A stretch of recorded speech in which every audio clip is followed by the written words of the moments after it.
Imagine you are Jeff Bezos.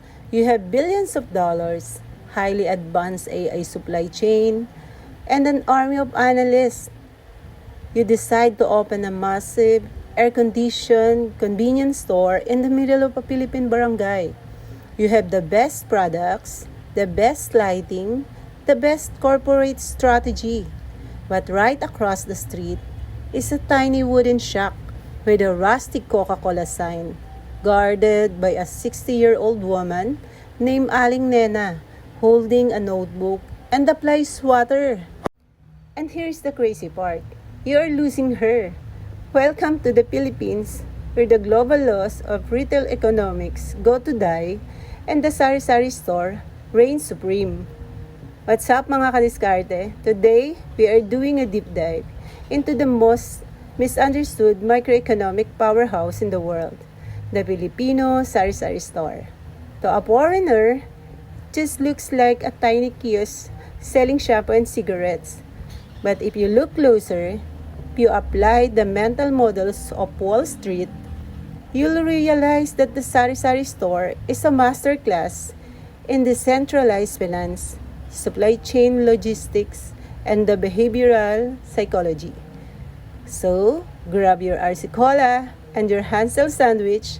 Let's deconstruct the tindahan next door. To understand the sari-sari store, you first have to understand the tingi economy. Tingi basically means piecemeal or sachet. In the West, Costco and Walmart train people to buy in bulk. You buy a gallon of mayonnaise to save 10%. But in the Philippines, we buy one tiny sachet of shampoo, one stick of cigarette, 3 cloves of garlic, and exactly half a cup of cooking oil wrapped in a plastic bag. A typical Wall Street analyst would look at this and say, "Bakit? Why do they do this? Buying in sachets is 30% more expensive in the long run." But this is where you need to apply first principles thinking. For a daily wage earner, a tricycle driver, a construction worker, a takatakboy, long-term math doesn't matter. Cash flow is king. If you only earn 500 pesos a day, tying up 300 pesos in a giant battle of head and shoulders, is bad capital allocation. You need that cash liquid for rice, transport, and data load. Aling Nena understands liquidity better than a Harvard MBA. She provides micro-affordability. She buys the book, breaks it down into atoms, and sells the atoms. She is literally acting as an economic buffer, absorbing the bulk cost for the neighborhood and dispensing it at a premium. At anong resulta?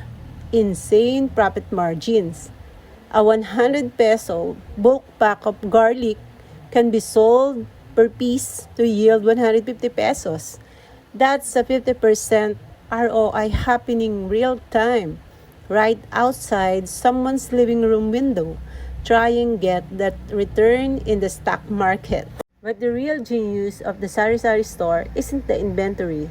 It's this, ang mahiwagang listahan, the magical notebook of utang. A 7-Eleven will never let you walk out with a can of Spam and pay for it next Friday. But Aling Nena will.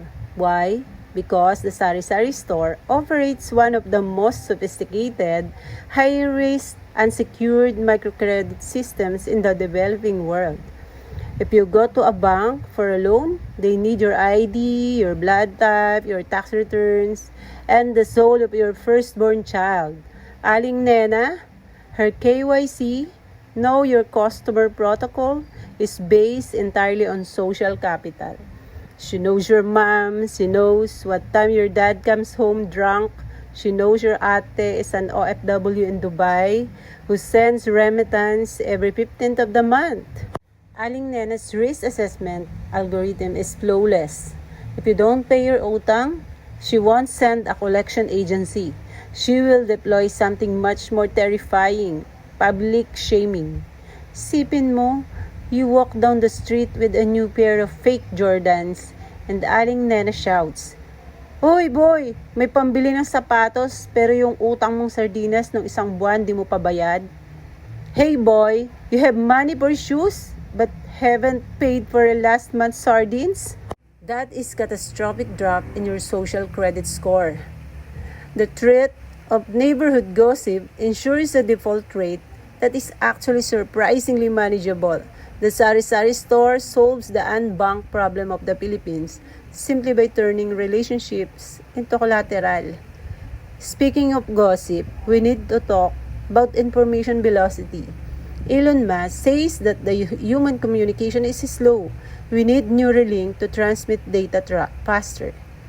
Elon has clearly never hung out in front of a sari-sari store. The sari-sari store is not just a commercial hub. It is the absolute epicenter of the local intelligence network.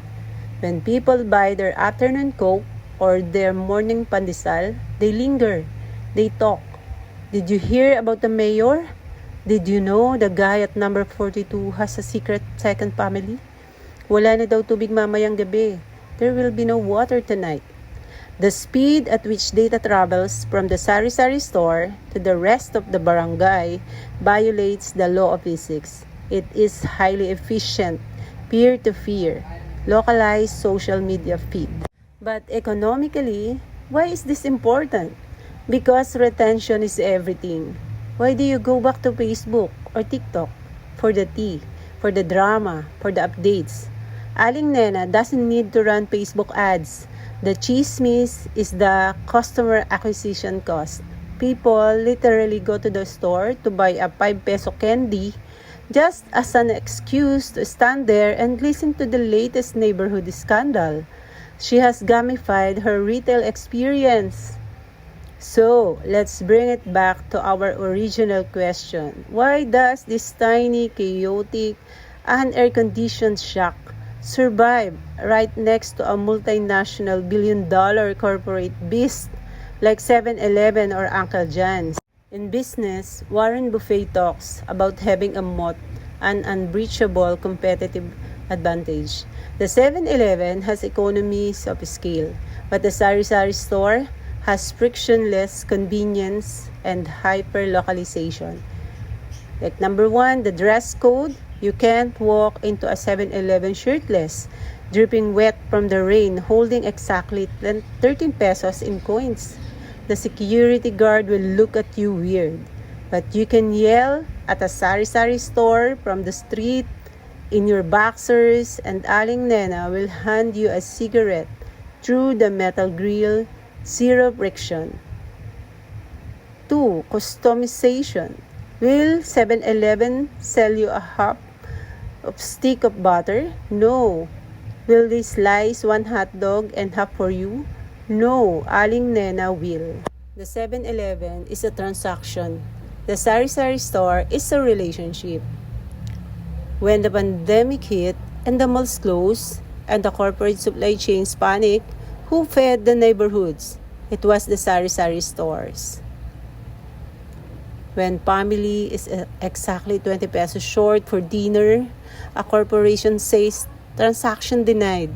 A neighbor says, sige na, bayaran mo na lang sa sweldo. Go ahead, just pay it on payday. If you look at the Philippines purely through the lens of GDP, traffic, and infrastructure, it looks chaotic. It looks like a puzzle that doesn't fit. But if you look closely at the diskarte, the underlying genius of the Filipino people, you realize that they have engineered absolute brilliance out of necessity. The sari-sari store isn't a symbol of poverty.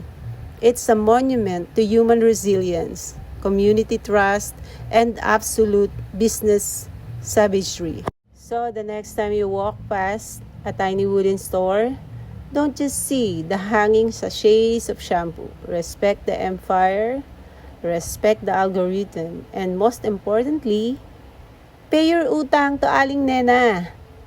If this video changed the way you look at the Philippines, hit that like button so the YouTube algorithm knows the chismis is good.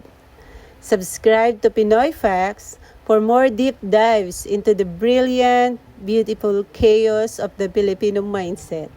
Hanggang sa muli, mga kadiskarte. Until next time, let's keep decoding. Bye!